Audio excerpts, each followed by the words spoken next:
Welcome back. I'm your healthcare advocate, Kerry Hall. You're listening to America's Healthcare Advocate Show, broadcasting here on the HIA Radio Network. My producer, Mr. Rob Babcock. My special guest in studio, Ron Rowe, Senior Director, Consumer and Small Group Markets, Blue Cross and Blue Shield of Kansas City. If you want information on these products, you want to know more about this, you can go to your local broker and ask him, or call 816-395-2939.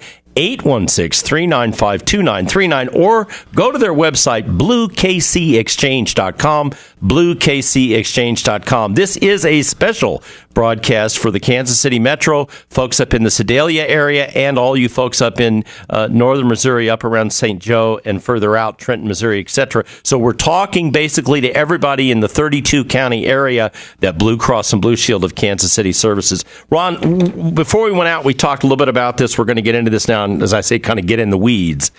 Defined benefit versus defined contribution. When people think about that, probably the easiest way to look at a parallel to that would be to look at 401k versus defined benefit pension funds, yes? Absolutely. Right, why don't you take us down that road? Great example. Okay. Defined benefit in the pension plans moved away from, the most of them did, from a defined benefit to a defined contribution in the 80s. For some of the same reasons that we're thinking that this is a good option for health insurance. Employers could not afford to fund those defined benefits anymore, okay? Here's a perfect example. The old defined benefit pension plans. You come to work, you work for 20 years. At the end of 20 years, your employer is going to give you $2,000 a month for the rest of your life. At the end of 25, you get $2,500. And at the end, if you stay for 30, you'll get $3,000 a month for the rest of your life. That was a defined benefit, and the employer had to fund to that benefit. They had to take their investments and so on and so forth, and make sure that they had those monies available, that benefit available to those employees when they retired. Well, that got to be more expensive, and as time, unsustainable. And as time went on, the benefits had to go a little bit higher because of cost of living, and the employer said, I can't afford this anymore. So they said, we're going to shift to a defined contribution. I'm going to give you so much per month as the employer, and you can take that money and invest it however you like towards your retirement.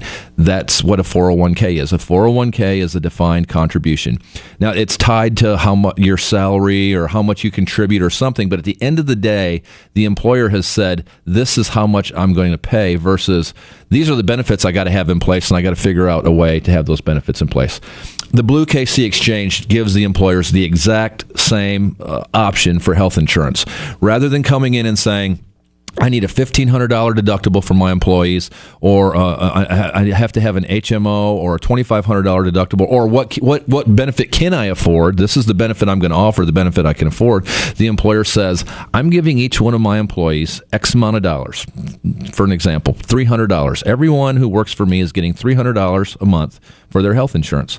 They go out to the BlueKC Exchange. There's 10 products out there, and you can buy whichever product you want with the $300 I give you.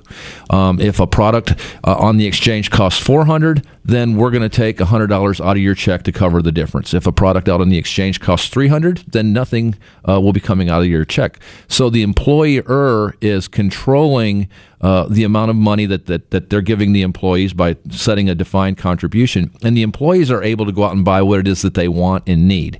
Okay, under the defined benefit, when the employer says, all I can afford is $2,500 deductible, so everyone's getting a $2,500 deductible, well, you have people in that company that say, I don't want a $2,500 deductible because I don't need that much. I would prefer to have a $5,000 deductible. Or you also have people in there that maybe say, well, I have sick kids and I really would like to have a $500 deductible plan, but that's not an option for them. On the BlueKC Exchange, it is, as long as they're willing to pay the difference out of their pocket. So, yeah, so what you did is you took, from an employer standpoint, one of the most difficult things they have to do is, you go into the employee meeting, and right. you're waiting to see if they're going to throw food. You know what I mean? Exactly. I've been to many of these meetings, Ron. Now we're going to tell you what you're going to get, and that immediately they're apprehensive. The deductible went up, the benefits went down, the whole 9 yards. Right. You change that whole equation because you're saying now, here's $300. You want an HSA plan? Hey, you know what? It's going to cost $200. You've got $100 a month left over. You can put in your HSA account, you can buy vision, dental. And you can't take it in the form of cash, but you can buy other benefits with it. You can't go down the street and buy Cerveza with it. You can't.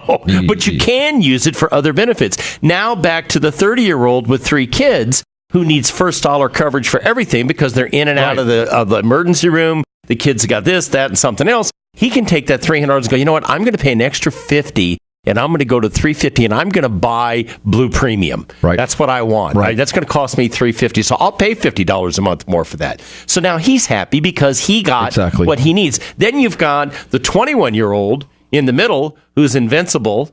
Faster than a speeding bullet, more powerful than a locomotive, and they can leap tall buildings at a single bound. And they don't want or need anything. Thank you. They certainly don't need health insurance, but they can go get an Affordable plan with a limited number of benefits in terms of limited number of doctor visits, whatever the case may be, first dollar coverage for their wellness benefits, which if they're guys, they never use anyway. But it's there, all right? And then they can take that additional money, and maybe they can go get a dental, a vision, whatever, a cancer, critical illness, whatever the case may be, other products that are being offered and enhance their benefit that way. So you've got three different scenarios, but you got a plan that fits everybody. Exactly. Back to your first scenario, you had one plan, size 44 overcoat. Everybody's got to wear it. I don't care if it fits or it doesn't fit. Well, and you think about the analogy we use with the pension plans. Exact same thing happens with the pension plans. If you're taking your money, you're a young employee, you just started work at the company, and you're taking your money and you're putting it in a 401k mutual fund, probably very differently than the 64-year-old that's just getting ready to retire. They don't need any risk. So just think about, it's the same thing on the health insurance side. The individual gets to do with that money that the employer's giving them with what they need, what they want, and what they need.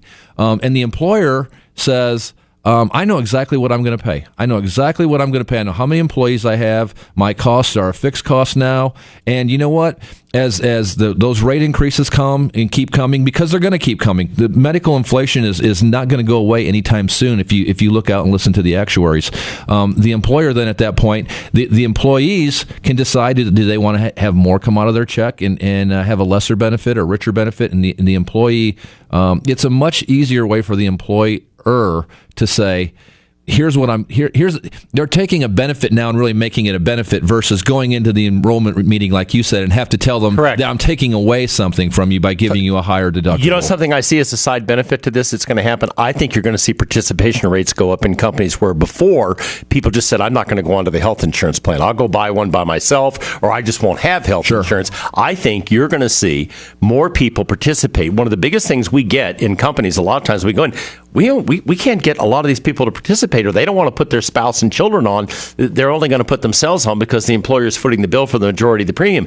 I think that's going to change with this, right? I think it could. That's one thing we're hoping will happen. We'll time will tell, but we'll watch and see. I definitely think it is going to happen. If you want information on this, ladies and gentlemen, 816-395-2939. That is the phone number. Call your local broker. Ask your broker. Brokers distribute this plan all over the 32 counties I talked about, or online at BlueKCExchange.com, BlueKCExchange.com. When we come back from the break, we're going to talk about the mechanics of the exchange. How does it work? What can you do with it? We're going to go into more detail on that. Once again, this is an opportunity, especially for small business people, to learn how to manage your health care and health insurance costs. We'll be back after the break. You're listening to America's Healthcare Advocate, broadcasting on the HIA Radio Network, coast to coast, across the USA. Close? Outstanding. Good. He's pretty good at this. He's done it.